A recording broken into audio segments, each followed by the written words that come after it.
And I think of the North Pond Hermit, who spent like 30 some odd years in Maine, in the North Pond. He stole from camps. He relied on everybody else to buy the stuff for him and lived off of their stuff while he lived in the woods. It was 27 years ago that Christopher Knight disappeared into the Maine woods. No one knew he was the mysterious North Pond Hermit until now. It's surreal. He is surreal. The situation's surreal. His campsite, it's hard to articulate to you. It's amazing. Knight was arrested last week after burglarizing the Pine Tree Camp. Knight, now 47 years old, was at home in the wild, telling authorities he never used fire or sources of heat, but rather multiple sleeping bags to stay warm on those cold winter nights. His propane tank was only used to cook food, one of the many things he would stock up on before winter for fear of leaving tracks in the snow between November and March. The entire time he's been in the woods, he's never been sick because that would require human contact.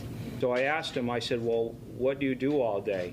And he said, I read whatever books I can steal. He like stole propane canisters to stay warm, and he never lit a fire. No, he didn't use the propane to stay warm at all. What did he use it for? He only used it to heat his can of beans. Oh. So during the winter, he would lay under a bundle of blankets. And then he had catalogs underneath them, right, to insulate himself. Well, and he had all the books. Mattresses he stole and sleeping bags, new ones every year that he stole. And he would only run that just long enough to cook up his cans of stolen food. And then he wouldn't go anywhere during the winter ever.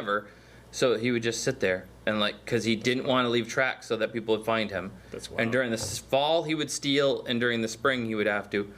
And he only ran to one person on a hiking trail once in 12 years in or something. Didn't that guy that he ran into, I said, I know who you are, and he just kept walking? No, I think he just said dramatized? he said hi and just kept going. I think they may have dramatized the story of him, because I think the hiker, from what Dawn told me, is that the hiker knew who he was. Like, I know who you are, and then he kept going away. I think he just kept walking away. I think so. Not the way I remember. I'll have to listen to it on the ride home. I got about 15 hours. There you go. Listen to the North Pond Hermit. We'll learn some modern self-reliance from that. Yeah.